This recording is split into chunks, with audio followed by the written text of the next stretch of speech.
National Monetary Fund says the coronavirus pandemic will cost the world's economies $9 trillion over the next 2 years. The warning comes as countries around the world face prolonged lockdowns as they try to contain the outbreak. The IMF's chief economist says it is the worst economic shock since the Great Depression of the 1930s. So good morning to you. It's 7 o'clock in the UK, 9 o'clock here in the Ukrainian capital, Kiev. Breaking news this morning. It's war. President Putin announces the start of a military operation. The world's largest economy, the United States of America, is running out of cash. And if they don't do anything about it before the 1st of June, the superpower could default. Some breaking news right here in Washington, with the House of Representatives passing a bipartisan deal to raise the debt limit. The legislation allows the U.S. government to spend more money and pay its bills. The current debt is $31.8 trillion. Congress is set to vote this week on a bipartisan agreement to suspend the debt ceiling and avert a potential government default.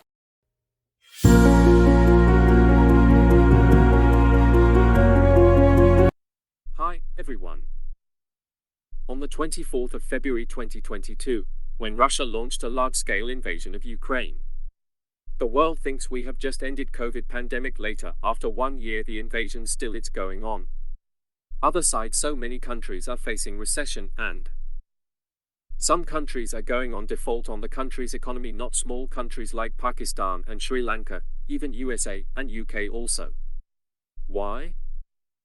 I will tell you a story. Back then in my childhood, I am thinking US is a developed country and no other country will never image to touch its shadows. Why? Because the beautiful skyscraper, Hollywood cinemas and military power. Even our parents told us US is a superpower. Because of dollar. But now it's funny, right? Why? Because the dollar is so powerful than rupee. On 1st of June 2023, the United States of America was expected to default on its debt. And after a long debate of whether they will or they will not, finally, the United States has now suspended its debt ceiling and prevented a default. And while most people might think that the US default problem is over and think it's safe, you're wrong. What we fail to see is that this is a very big and bad indicator of the US dollar weakening and the fact that the US economy is not far away from breaking down. All the countries easy except dollar. 95% trade of today will happen with the dollar. And rest of them will take commodity trade or gold. In fact, if you look at the debt to GDP ratio, while 77% is considered to be the limit of safety for debt to GDP ratio, India stands at 83%. UK stands at 99%, which is near 100, whereas the US only stands at 134%. And if you look at this graph, this is the highest debt to GDP ratio US has ever touched in the past 150 years. And today it's more than the times of Great Depression, both the world wars and even COVID. And every time they reach this debt ceiling, they have increased it further, and they have increased the debt ceiling not once, not twice, but for 78 times since the 1960s. So even though the US got away again with the Russian aggression, Chinese power, and India's fast-growing influence, one day, the United States will default, and when they do, it will not just shake the world economy, but will also be a pivotal moment in world history, which might result in a drastic shift in power. If we look at the picture, 78 times has increased its debt ceiling. 49 times under Republican presidents and 29 times Democratic presidents. Why? Because US has no proper income from the public. US has involved in so many wars. In this video I will explain, why is it so important in the context of US? What happens when a country violates its debt ceiling? How will this affect the world economy? First of all, I will tell you from the basics of the country economy. We first need to understand how countries acquire debt. You see, just like you and I get home loans, car loans, or mortgage loan. Even the countries take out debt in order to grow. And there are three popular ways in which they get these loans. The first way is through international financial institutions such as the World Bank, International Monetary Fund, IMF, and development banks. Secondly, they could take loans from the commercial banks, wealth funds, and bilateral loan from other countries. And the third way is to do it through bonds. In simple words, if the US needs $1 trillion to run its economy, it will come out of the $1 trillion government bonds at 5% interest and will split it into 1 million units, with each unit costing $1 million. 1 trillion equals 10 lakh dollars. So, after the bond is released, the government of China might buy $400 billion worth of units. The citizens of the US might buy $200 billion worth of units. The Unknownbot company might buy $200 billion worth of units, and the government of Japan will also buy $200 billion worth of units. This way, the US will have $1 trillion to run its economy. And in return, the government will promise an interest of 5%. So, every year the US government will give out $50 billion in return to its investors. And depending on the units that every shareholder owns, they will get 5% of their principal in return every year. And after the maturity period of, say, 50 years, the government will return $1 trillion back to all the shareholders. If you understand this step, it will easily understand remaining. If not, please re-watching it. And why do these countries own US bonds? Well, that is because it is a very safe investment and it is a very safe way to park your money. Why? Why the debt ceiling introduced? And this brings us to the brilliant question. I mean, depending on the challenges that the government is facing tomorrow, if they need $20 trillion, they should be able to raise $20 trillion without any hesitation. Right? Well, unfortunately, that's not how economics works, because the more debt you take up, the more vulnerable you get. So, to put a limit to the debt, the US debt ceiling was introduced. So as the name suggests, the debt ceiling is a limit beyond which the US government is not supposed to borrow. This is to make sure that they do not accumulate an unsustainable level of debt which might eventually destabilize the economy. So, if they are crossing the debt ceiling, it is an indication that the United States might be taking up an unsustainable level of debt, and it's not a new thing at all. In fact, the concept of debt ceiling started way back in World War I, when the US debt shot up from 3.5% of its GDP to 30.2% of its GDP. And again, in World War II, it shot up to 103% of its GDP. But immediately after that, if you see, the debt to GDP ratio dropped, and it came down to just 35.2% in 2007. But immediately after 2008 recession, it started rising. And after the COVID-19 pandemic, the debt to GDP ratio of the US shot up to 98.2%. And now it is close to 113%. And this is mainly because from FY19 to FY21 the US government spending increased by 50%, and this is due to tax cut stimulus package and decreased tax revenue.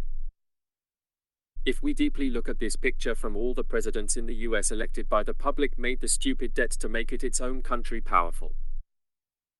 Richard Nixon from 1969 to 79 made the debt of 34% of $500 billion. Why? Because to make powerful in the Asia. Back then, Pakistan is close country to the US and India is with USSR. East Pakistan is formed as Bangladesh and so on. And Gerald Ford from 1979 to 84 made of 39% of $700 billion. Ronald Reagan have made the 186% of $2.9 trillion debt. Because of Vietnam War, even the soldiers doesn't know why they are fighting for. And George H.W. Bush have made 54%, $4.4 trillion. And Bill Clinton from 1993 to 2001 have made 32% of $5.8 trillion. They have funded the war to the Pakistan and transfer of nuclear power to the Pakistan to become a nuclear power country. This time George W. Bush came into power from the year 2001 to 2009. 2 straight times made of 105% of $11.9 trillion, which led to Iraq and Afghanistan war, due to collapse of World Trade Centers. After 21 years, they didn't succeed the peace in the Afghanistan, and 2008 recession happened. After Barack Obama came into power, 2 consecutive years made US debt of $20.2 trillion. And after Donald Trump have made debt of $26.9 trillion of 33%, and even COVID took place at this time. And after Joseph Biden is the president now. Now he is funding to war in Ukraine. And we also saw how it's panned out. Coming up to taxes in the US. Tax exemption are different in the US from one state to state. Some state like California and New York has highest marginal tax rate, and they will have highest tax cuts in gas. Like other state like Alaska and Florida, they have 0% marginal taxes. This will impact the economy. This is the reason why today its public debt has shot up to $31.5 trillion, which is 134% of its GDP. And what's even more scary is that in FY22 the United States paid $475 billion in just interest. And in 2023 it is projected to be $664 billion. $189 increased in interest within a year. From FY22 to 23. So, do you see how quickly this interest rate is rising? For reference, $664 billion is more than the GDP of Sweden, Norway and Israel. And now because they have taken up too much debt, there is a chance that the US might default on its debt, not now, but in the next upcoming 10 to 20 years. So, the question is what will happen if US defaults, and every time they get closer to this debt ceiling, why is everybody so worried? Today at the White House, President Biden signed legislation lifting the nation's debt ceiling. The president's signature on the bipartisan debt deal came with just... Problem is the US problem. Why we want to look into it? Why a right? It's not at all. Worst case scenario is that the US government defaults on debt interest payments. If they fail to do it, we will have an economic and financial catastrophe that will be of our own making. Well, the best way to know the consequences of default would be to look at what happened the last time, us near default in 2011. And the most critical thing that happened in 2011 was that the credit rating dropped. What's the risk? Bonds are rated as an AAA, AA+, and so on and so forth based on the risk that they carried. So, the United States of America has had a very high credit rating, and until 2011, it was considered to be a super safe investment with a AAA credit rating. But after 2011, it dropped to AA. Now most people will be like, so, this is the United States of America, right? So, AA, AAA doesn't matter, isn't it? Well, fortunately, that's not how economics works. In simple words, we will take the example. So as usual, let's try to understand this using a story. Let's say there are two hypothetical countries, country A and country B. Initially, country A had a credit rating of AA, allowing it to borrow at an interest rate of 3%. With this rating, the government issued $15 billion in bonds for various initiatives. And due to strong economic growth and effective policies, country A's credit rating improved from AA to AAA. As a result, the interest rates on new bonds decreased from 3% to 1.5%. Decreased so, what immediately happened was that instead of paying an interest of $450 million in interest, country A has to pay only $225 million in interest. So, this frees up an extra $225 million from debt payment, and this $225 million can be now used for investment in infrastructure, education, and social programs. So, the citizens of country A will immediately experience a higher quality of life, right? Secondly, the improved credit rating would attract more foreign investments. And with more foreign direct investment, there would be more job creation, more technological advancements, and eventually the economy will grow faster. But on the other side, if you look at country B, initially, country B had a credit rating of AA. This allowed it to borrow at an interest rate of 3%. So, the government issued $10 billion in bonds to various projects and programs. But due to an economic downfall, country B's credit rating was downgraded from AA to just A. As a result, the interest on new bonds increased to 6%. So, what immediately happened was that instead of paying an interest of $300 million, country B would now pay $600 million in just interest. So, this means that country B will have $300 million less in investment that could have gone into public services, health, education, and infrastructure.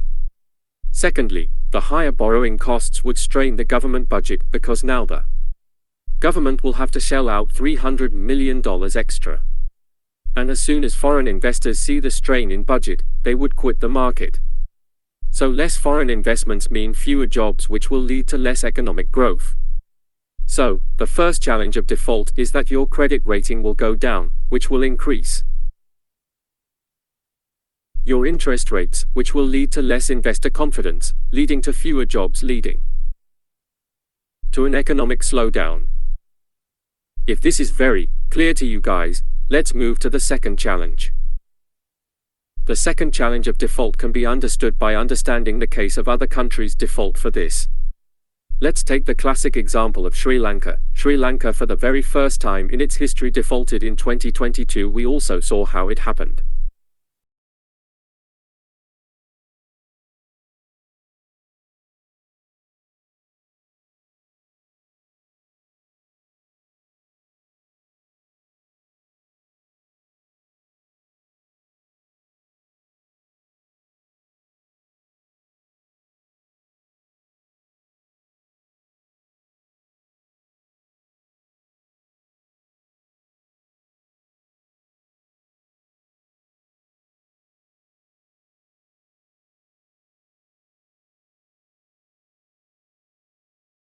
Three things happened because of this. Public gets angry and President of Sri Lanka is run away from the country. Public has surrounded the presidential house. Everyone thinks military will control the Sri Lanka. But not. Number 1, the interest rates of bonds shot up from 4% to 16%. So, if your credit rating falls, your interest rates might increase by 1 or 2%, right? But if your country or whole economy of one region default, it might shoot up by 10 to 15%. So just like we saw in the previous example, 1.45% on $1 trillion is $14.5 billion, but 10% on $1 trillion is $100 billion in just interest. And this could practically paralyze an economy, and not so surprisingly, this is exactly what happened in Sri Lanka.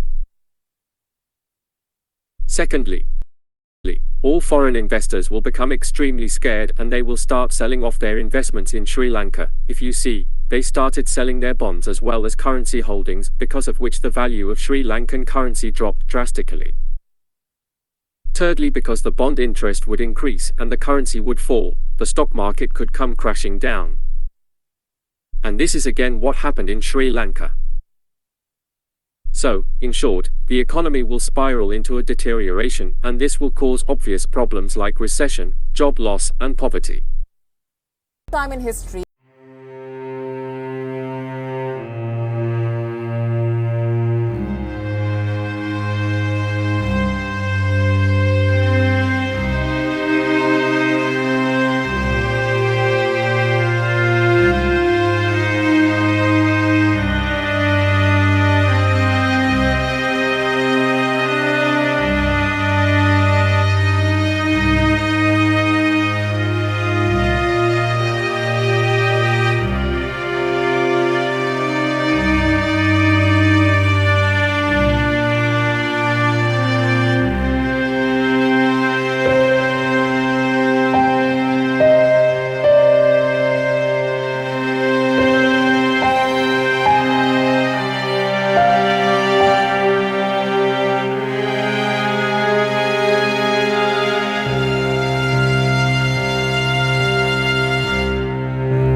What happens when a country defaults on its debt?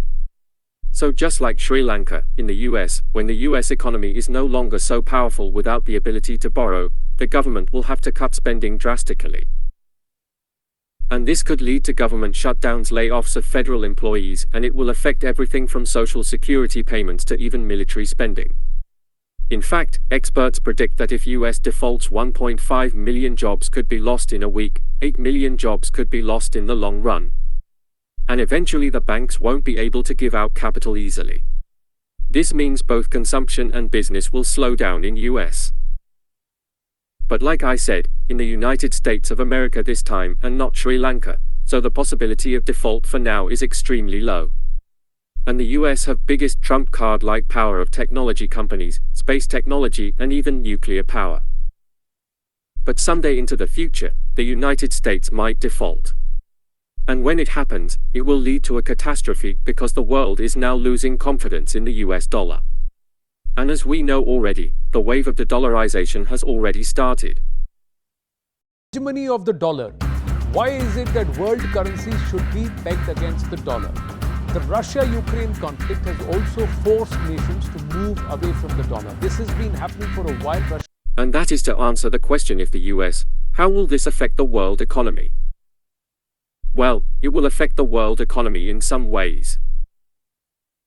Number one, just like the 2008 crisis, a series of dominant effects will be set in motion. As the saying goes, when America coughs, the entire world catches cold. And today Japan holds $1,268.3 trillion worth of US Treasury securities, and China has $1,092.3 billion worth of US Treasury securities. So, if money printing happens, it will deplete their investment. Number two, US bonds are used as the benchmark for other debt securities and as collateral for many transactions. So basically, big nations actually use US bonds as collateral to get loans from the banks. So, if the US defaults, it could even lead to a liquidity crisis across the world. Thirdly, all US trade partners will get heavily affected because US citizens will consume less. And since US is one of the biggest consumption markets in the world, it will heavily affect every country that trades with the US.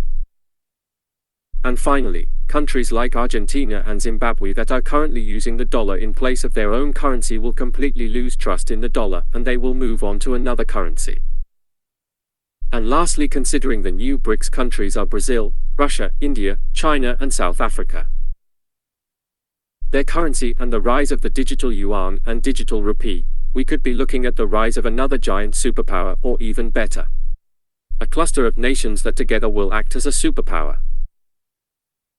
So, while the US will not default or death on its debt today, someday, this is bound to happen, and every nation, especially India, needs to be very well prepared for this D-Day on its debt. How and when will it happen? Only time will tell. No one will predict this. That's all it, guys. If you learned something new today, please make sure hit the like button. Please comment the topic. I will definitely make on the video on this. Please subscribe to our channel and share on your friends who are interested in the economics and world politics. Thank you so much for watching. I will see you in the upcoming one. Bye bye.